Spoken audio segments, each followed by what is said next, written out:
तो आज हम सीखेंगे कि भजन संहिता की पुस्तक हमें क्यों पढ़ना चाहिए। क्योंकि पढ़ने को ही परमेश्वर ने पहले स्थान पर रखा है।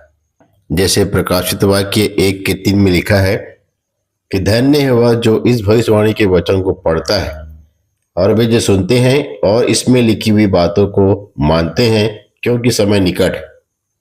तो आज हम सीखेंगे कि ये वचन क्यों पढ़ना चाहिए, और जैसे सुबह उठेंगे तो पहले भजन संहिता क्यों पढ़ना चाहिए। जैसे मैंने पिछले एक वीडियो में बताया है कि हमें 3 प्रकार से इस वचन को पढ़ना है। पहले व्यक्तिगत, फिर पारिवारिक, फिर पवित्रों के साथ, और सुबह उठते ही भजन संहिता और नीति वचन। तो नीति वचन तो मैं नेक्स्ट वीडियो में आपको बताऊंगा हमको क्यों पढ़ना चाहिए। आज हम सीखेंगे कि भजन संहिता की पुस्तक हमको क्यों पढ़नी चाहिए। तो जैसे डेट बाय डेट हमने पढ़ना सिखाया है, 1 तारीख को 1 अध्याय से लेकर 5 अध्याय तक 5 अध्याय पढ़ना है हमको, और रोज 5-5 अध्याय पढ़ेंगे तो महीने में 30 दिन होते हैं और 150 अध्याय इसमें पाए जाते हैं। तो 1 महीने में ये भजन संहिता आपकी कंप्लीट हो जाएगी। जिस प्रकार प्रभु ने कहा है कि इसको पढ़ने से हम धन्य हो जाएंगे, प्रकाशित वाक्य 1:3 में। तो जैसे ही हम 1 तारीख को स्टार्ट करते हैं, वैसे ही धन्य बनने के आपको तरीके बताएगा प्रभु। एक तो हम पढ़ने से धन्य होंगे, उसके बाद भजन संहिता 1 से जब हम पढ़ना चालू करेंगे तो प्रभु कहेगा, क्या ही धन्य है वह पुरुष जो दुष्टों की युक्ति पर नहीं चलता और न पापियों के मार्ग में खड़ा होता है और न ठट्ठा करने वालों की मंडली में बैठता है। ऐसे करके धन्य बनने के तरीके आपको बताना। सबसे बड़ा अध्याय 119 अध्याय है, और इस पुस्तक में सबसे छोटा अध्याय 117 अध्याय है। परमेश्वर ने पवित्र आत्मा की सहायता से इजरायलियों अर्थात यहूदियों के द्वारा इसे संकलित करवाया है। इसमें परमेश्वर की स्तुति के गीत, संकट में सहायता, सुरक्षा, उद्धार, प्रार्थनाएं, क्षमा निवेदन, परमेश्वर की आशीषों के लिए धन्यवाद, शत्रुओं से बचने के लिए प्रार्थनाएं एवं धन्यवाद, वचन क्यों पढ़ना चाहिए, किस लिए पढ़ना चाहिए, क्यों इसका पालन करना चाहिए, निराशा में आशा इत्यादि बहुत सारे फायदे ही फायदे हैं भजन संहिता में। अर्थात सुबह उठते ही आत्मिक खजानों से आप भरते जाएंगे और हर महीने ये कंप्लीट होते जाएगी। जब खाना खाने से हमारा बाहर का शरीर मजबूत होता है, हमारी मांसपेशियां मजबूत होती हैं, उसी तरह इसको खाने से हमारी आत्मा मजबूत होती है, हमारा विवेक मजबूत होता है। यह पुस्तक आत्मिक ज्ञान खोलेगा, संकट से आगाह करेगा, निकलने का रास्ता बताएगा, आनंद का अनुभव कराएगा, प्रार्थना करने के लिए अच्छे शब्द मिलेंगे, आत्मिक शब्द मिलेंगे। यह बताएगा कि परमेश्वर सृष्टि करता है, क्षमा कैसे पाएं, मुक्ति कैसे पाएं, पापों की क्षमा कैसे पाएं, कैसे परमेश्वर को खोजें, निरंतर परमेश्वर की स्तुति कैसे करें, परमेश्वर पर पूर्ण भरोसा कैसे रखें। इतना सब सिखाएगा और फायदा ही फायदा देगा, इसमें कोई लॉस नहीं होगा। और दिन भर फिर आपका आत्मा जो है पवित्र होकर और आगाह होकर के आपको बताते रहेगा, सिखाते रहेगा, समझाते रहेगा, रास्ता दिखाते रहेगा। इसीलिए तो परमेश्वर का वचन कहता है कि आत्मा के अनुसार चलो तो शरीर की लालसा तुम किसी रीति से पूरी ना करोगे। देखिए, पढ़ने के इतने सारे लाभ पाए जाते हैं इसमें। तो कुछ आयतों को देख लेते हैं और मजबूत होने के लिए। जैसे भजन संहिता 34 अध्याय उसके 18 और 19 पद को जब आप पढ़ेंगे तो प्रभु बताएगा कि यहोवा टूटे मन वालों के समीप रहता है और पीसे हुओं का उद्धार करता है। धर्मी पर बहुत सी विपत्तियां पड़ती तो हैं, परंतु यहोवा उसको उन सब से मुक्त करता है। देखिए, प्रभु वचन कहता है हमारी विपत्ति में भी हमारी सहायता करता है ये वचन। फिर देखिए, भजन 42:11 में लिखता है, हे मेरे प्राण तू क्यों गिरा जाता है, तू अंदर ही अंदर क्यों व्याकुल है, परमेश्वर पर भरोसा रख, क्योंकि वह मेरे मुख की चमक और मेरा परमेश्वर है, मैं फिर उसका धन्यवाद करूंगा। देखिए, फिर हमको ये मोटिवेशन करेगा, हमारे अंदर की व्याकुलता को समाप्त करेगा।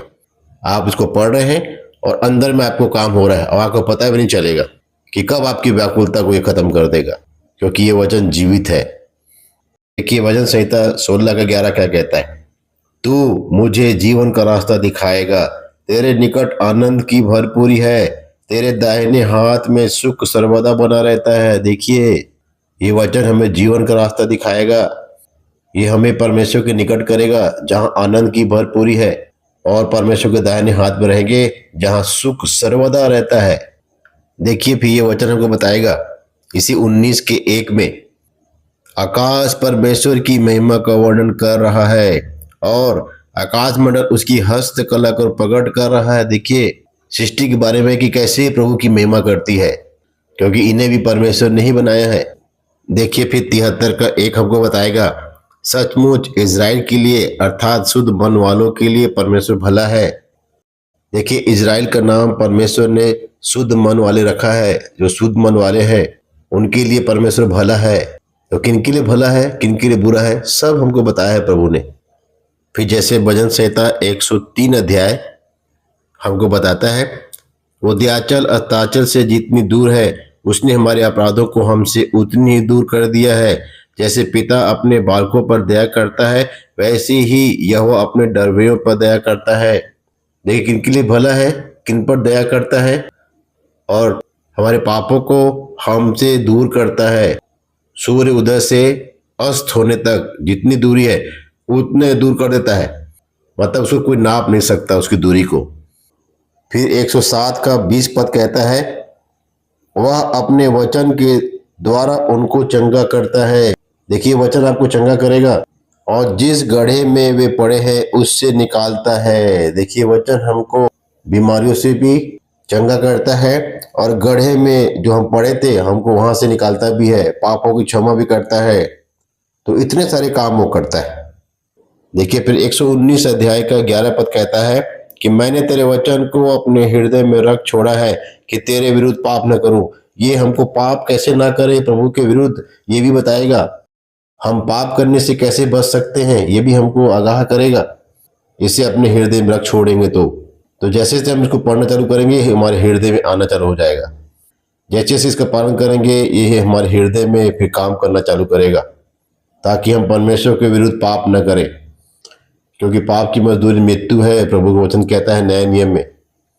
और यही वचन 119 अध्याय का 105 में आपसे कहेगा कि तेरा वचन मेरे पांव के लिए दीपक और मेरे मार्ग के लिए उजाला है। देखिए, ये वचन हमारे पांव के लिए दीपक बन जाता है और मार्ग के लिए उजाला बन जाता है, क्योंकि इस संसार में अंधेरा है, मतलब शैतान इस संसार में मतलब पाप है, उस अंधेरे से हमको ज्योति में लेके जाता है प्रभु। और प्रभु का ये वचन हमारे मार्ग को तैयार करता है, हमारे मार्ग में उजाला देता है। 121 अध्याय का एक एक पद जो है मुझे बताएगा कि मुझे सहायता कहाँ से मिलेगी, कि वह मुझे और मेरे पाँव को टलने नहीं देगा, क्योंकि परमेश्वर न कभी सोता है और न ऊँघता है। वह मेरी आड़ बनेगा, न रात में न दिन में कोई हानि होने देगा। विपत्ति से मेरी रक्षा करेगा, मेरे प्राण की रक्षा करेगा, और यहोवा मेरे आने जाने में मेरी रक्षा अब से लेकर सदा तक करता रहेगा। और फिर मेरे को ये बताएगा 145 अध्याय का 18 और 19 पद, जितने यहोवा को पुकारते हैं अर्थात जितने उसको सच्चाई से पुकारते हैं उन सबों की वो निकट रहता है। वह अपने डरवियों की इच्छा पूरी करता है और उनकी दुहाई सुनकर उनका उद्धार करता है। देखिए, है ना सकारात्मक बातें, मोटिवेशनल वाली बातें, मेरे अंदर को ताकत देने वाली, बल देने वाली बातें, मुझे मजबूत करने वाली बातें। जैसे इसको पढ़ते हैं वैसे हम उसको पुकारते हैं, और वह कहता है कि जितने उसको सच्चाई से पुकारते हैं उन सबों के निकट रहता है, और जो डर भय में रहते हैं, प्रभु के डर भय में चलते हैं, उनकी इच्छा को भी वो पूरी करता है और हमारी दुहाई सुनता है और हमें उस उद्धार का मार्ग हमको बताता है। यह हमें बताता है कि हम धर्मी कैसे बने, परिणाम, उपाय, सलाह, मार्गदर्शन, सहनशीलता, सबका आइडिया देता है हमको, सबका आइडिया कैसे हम कर सकते हैं हमको सलाह देता है, सबका सलाह देता है, हर एक विषय में हमको सलाह देता है ये वचन। ये हमें बताता है कि दुष्ट का हर्ष क्या होगा, उसका परिणाम कैसे होगा, उससे कैसे दूर रहें, कैसे बचें। यह सब पहले अध्याय से ही प्रभु चालू कर देगा और हमें धन्य बनाकर स्वर्ग में प्रवेश करवाएगा, पिता के सामने खड़ा करवाएगा, सिंहासन बैठवाएगा। और ज़्यादा जानकारी लेना है तो भजन संहिता के इंडेक्स में भूमिका में जाकर हम पढ़ सकते हैं कि ये हमको क्यों पढ़ना चाहिए, जिसको मेरे ख्याल से शायद ही कोई पढ़ता होगा। तो जो पुस्तक है उस पुस्तक का भूमिका को भी हमको पढ़ना चाहिए कि हमको ये पुस्तक क्यों पढ़नी चाहिए, इसमें क्या राज छुपे हुए हैं। जैसे भजन संहिता की भूमिका में कहता है, भजन संहिता विशेषकर बाइबल की भजनों की पुस्तक और प्रार्थना की पुस्तक है।